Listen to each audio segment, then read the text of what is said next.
Yenshen semno ase wadama ne yemfa nsomo a ne yekwa akohyase e de free emabunu a wote won ho edigu monten so na ni nyina mu no wo press de be ya nkampanifo bebo modern no atu na mopa bi na wode asifom se de be ya galamsi a eje o man Ghana ensuwensuwa ne kwa branta maboso ama nei ajapade papa bi e woni nyina ehwere yen ni nyina ne se ne yetufom agudie na ye de apesika wo bra yenwene da ache ho no ekowi akire ne nipa nimu miamakoma aduonu miensa ene ya kire wo makwa akogu afiase a democracy hub ene efre wo mo asemu nipa pinu a na de o mano atoma o mo kire se his excellency na nado danko akufo ado ene ne penso no akwa akoye den de ama obi opeso ye o ye kire e wo mamu na de ekoso ne bonyo so na wo peso ka se de be yampanifo adwene beba so no aye den de ama o mo pa ebi mo kura kire se wo no ene ne penso a o ye kire a wo ye na nya asem ketua wo bi ankire no ba ne se ne de obi kwa akoye o ye kire ye kwa akwachiri ni edidimu a ena sabrede woni France 24 empanifo anasen sentrofo akwatwetwe nkomo na ho ne yebusa ne se adenti na neyi wo ye kire ekoso ne be wi akire obedi animu na ye bekase ye cheche amanfo no de atudwa akire se da bi ensem omo ka no manfo bi no ma hyeda no mpeso mo kansem na wo modi gu ne so na mampani de wote ne ba bi ene ye wo man no nsumu hyehyeye ene mu dwumadie ye wo posifo ho ye wa lawyer fo ho ye wa judge fo ho akise obi a edi ne dwuma se de se ebede na mampani a wo ye executive no watimi ahuri de akwakosi judiciary dim ama no ayeye enti saa nsem o mudi gu ne so no de wono oni mo hwe obi a ho kwan so ye kire na so be ye kire na no nkire se bi a wo man no agapade kakra wono no akwakose no anaso bi teti amra no so se wo ye kire o se ba na saa no de a emra no ene be kekere wo no no waye bi pan enti se ne obi ye bi a enyade a wo ba be sori etia no. Concern about protest movements. We've seen a lot of protests. Some activists were arrested, put in jail. The opposition is saying you're trying to stifle dissent. I'm not responsible for jailing people in Ghana. The courts in Ghana are independent institutions, and they have been all through this period of the Fourth Republic. People misconduct themselves and they're brought before court. It's for the court to deal with them. That's not a matter. It has nothing to do about politics. It has nothing to do with the executive. And their behavior is what lands them in problem with the police and with the courts. It's not the protests. How can the president, who himself, his political career was aided by leading protests, have problems with protests? I don't have problems with protests. And nothing is done in Ghana to prevent people from airing their views on anything.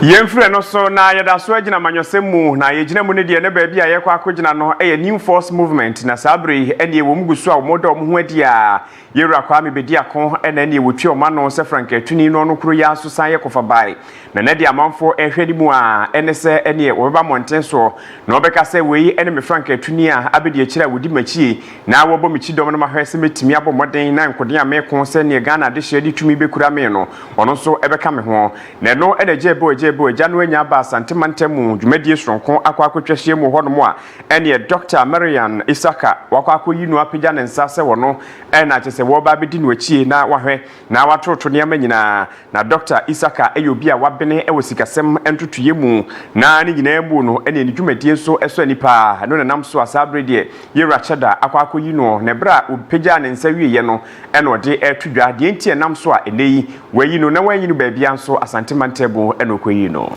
The people of this country are dear to my heart. And tonight I take stance in front of the nation with my sincere gratitude to introduce to Ghana the Vice President of the New Force Movement. And I chose a place as the Ashanti region, whilst we are on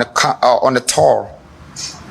to unveil the next phase of the new six. I pray that the good God gives us strength, knowledge, understanding, and courage to be able to move this country forward.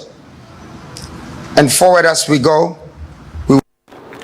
Edward Dr. Mariam Isaka enso di tudwa kire se ba wo bai wo ba behwe so be konkoden na woni new force movement ni nyina ombetimi agina brane no ma hwe sa mamu papa wo mde begu fom ama Ghana for yete mpenten kwane hasuo etremu economy no yenso ye ho betimi aheha yen This election is not just about who will lead, it is about the future of our nation. It is about choosing between the old ways of doing things, which have not delivered for the majority of our people, and a new forward-looking vision that seeks to uplift every Ghanaian. The new force offers a path to prosperity, not through promises alone, but through real action, accountability, and innovation. As your vice presidential candidate, I'm deeply committed to working alongside our presidential candidate, Nana Kwame Bediako, to deliver on our vision. We will focus on empowering our youth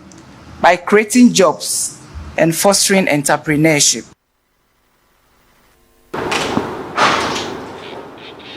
Na ni nyina mu no na sabre de na anaje no poku agema wono so ye frankatuni abedi akire de ma NDC abanyokuo no sabre na no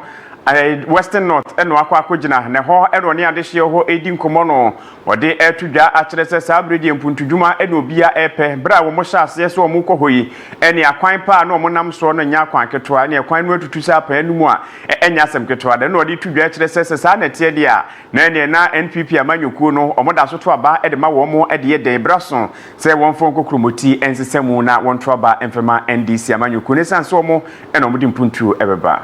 attendee and I'm doing and I'm doing police on our boy. So by night, I hope. Oh, by now, by a quiet the back out. Oh, by now, by school, there's 6 unit classroom. Secondary school, just one thing, and no. No matter so to Abama, then 18 then some peba and some pan a sign, a big push. Big push na day. Oh my God, I see a developing country. Just say, you hear acquire papa. Yeah, by acquire fine. Yeah. No, I bet not soon. I watch it. Yemfra no so na yentinsin semfofro mu na semfofro mu no ba bia ye kwa akogina no Ghana Prison Service na nansan temo a ene beto dwa ekire yese ene prison officer age se wodi ne dwuma won sanwam age ne din no Lance Corporal Gideon Adubuache obomoden ebesra busuafo kakra wo kasoa ene no ena fofie ntimi ankwa ankoto ata modware abamo obi enim de ekote bayira homa mu amana mu akase ene tese entie no beto monten so a na opani no nipa bonfo bi abomoden atwa ne nkwantia akire no ama wagene nkwa ede afiri ne nsem a na akwa akoya rohosem pa na enye asem keto asabria me no kase de enkrata de aba monten so a prisons officers akire mu ede akwa akosi se baabi adu ne de enipa maako ensia ena wonsa aso mpanchi a wo hwe semra no ene wo mo ebedie na ni gina mbu no na asem no ekokosi ye September bosomne de toso aduonu enkron ena nipa bonfo etu sa na moin enkrata no eba monten so no ekoso kirem se sabri enipa wache wo mo no a wo mu ye ensia no na se emu nan de wo mo ye ema ena emu mienu eye mema ni gina mbu no wo mo bomoden ede wo ntoma abankire Ghana Police Service ede ano na wo mahwe se ne nhwemu emu da ofiko wo betimi aye ede aka ho na enu akire no nam sa ayoso ede ya konsem eko ede ama abusua sabri wahwere wondehye efri enipa bonefo yi ensa ano no no mahyebo so mbekoso a ede omani ede akire kusisa sem no emu hwehwemu ne asotwe sefata bia no nso etimi akoso.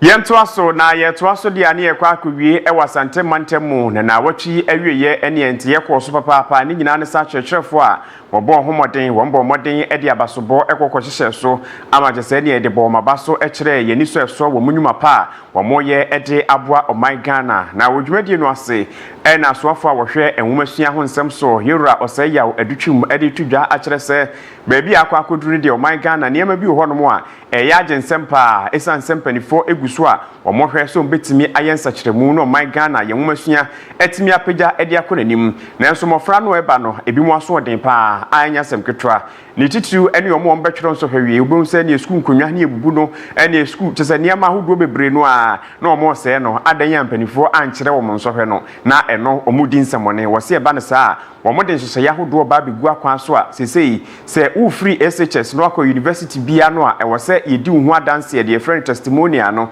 ye ma obie ejiansa na bekosuapon mu no se wanya testimonial ni bia anya de abetimi akọ esan se de ekoso ewo schools ahodo mu no aya na emu owerem ni titiw ne de da no adasiye ewo Rally Senior High School nam so mabofra kuma mobro nsa makose mokọ akọje ntete ewi akire ne ba akọ ede sekan awon nyonko won se wenim nyina enya de a etwa yi a umguso ye ntoto ya enche bia no eno so ho asem ebeba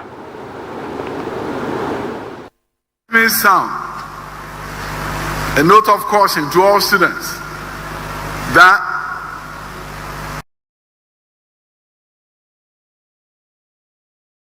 schools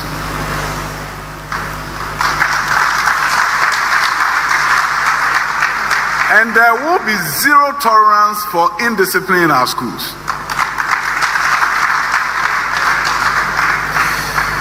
We have some proposals that we are going to be discussing with Charles and others regarding discipline in high schools. We have begun with the appointments of deans of discipline. That is a good start. I think there's so much to show, but we can hold it. Next time we'll show more. I've been told I have 5 minutes, so I have to move on.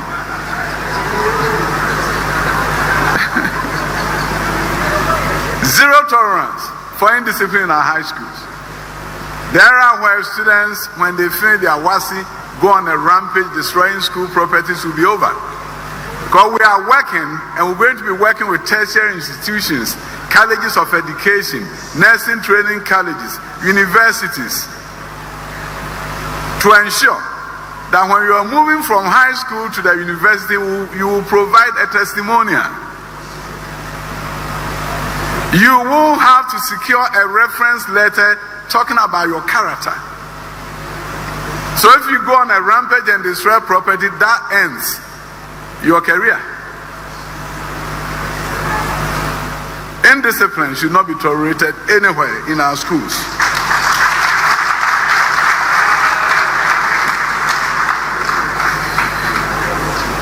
If you are proven to become a nuisance at a disadvantage, will give the school the right to do an opportunity transfer.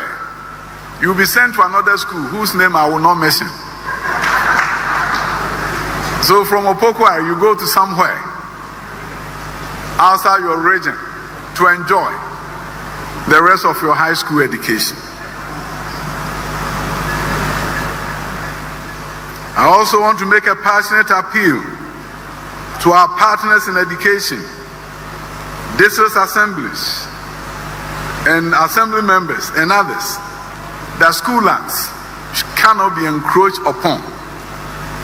We can't allow the construction of shops on school lands. Enti wo na so aso den se wele na obetwero nso hebe wie na so be yensemone jesemu a ebekwa akofa sem de abro papa nti wo kosuapon mu a eno no ehon sem kan ebe den timisrewa safi na obobo aho se won so beko senior high school ni bia okwa na waja so den no de atofie no akwa kosua de e de aba esanse enwomasua so afo na wode atudwa no ebusia yegina we so na anopa no nsia bremo akankase ebobo ano no ye de nyina asi e wo hadom na adwumadie no so adechimu nsem de di ho enso etimi atwaso e wo hono mesrewada lucky eba hospital government ene yade ne yetu ase akudwoto amobia ho etimi ato no na wasore akoninyuma so akakodi nyuma sede etie ntisemene okase bia widim yo no fon hyeda nyare nso ntia pom srewa ho de mfidi papa no ho a wode be hwe ni padua no hunu ba bia yade ne te na wode ha ma enubana ni ntina waka de asi ani no aso yade no so na odwane na mbrum sa koda bone otwa no to ho no mewo na wanya ho de papa bi agina na so wo na okro no mesrewa da my Ghana fana ba bia no lucky eba hospital ho no mo akese pa no de gomua ugwa krom enubutu ode arhwe mapa ede esum Ghana adehye na no achi no eje wa clothing so de ntoma pa eno de sum bo mesrewa ka so anya no kwanta kwantempon no so entoma dodo bi a wope se woton wodi gu shop mu anase ekura no yi no ankrankra ana wode no African print bi na apedi nyina oduru ho no mo a wonsa ebeka bi ewo ho na yep guest house de ho ne yekwa akoye conferences ni nyina edi afri na no akiri no na yenya ba bi papa bi de tiato amiasom so atimi adwen mesrewa na adwani akiri mfimfi mantemu gomoa ohwereko eno wa wode sompa ede som Ghana adehye ntimsrew na onyomo atwa na mo no abom tie soro so sa na de na no pay mi ameje pedie kenkan sem no ede som mo metin obi kechire fifi owusu ochire anopay ye mamu editia adehye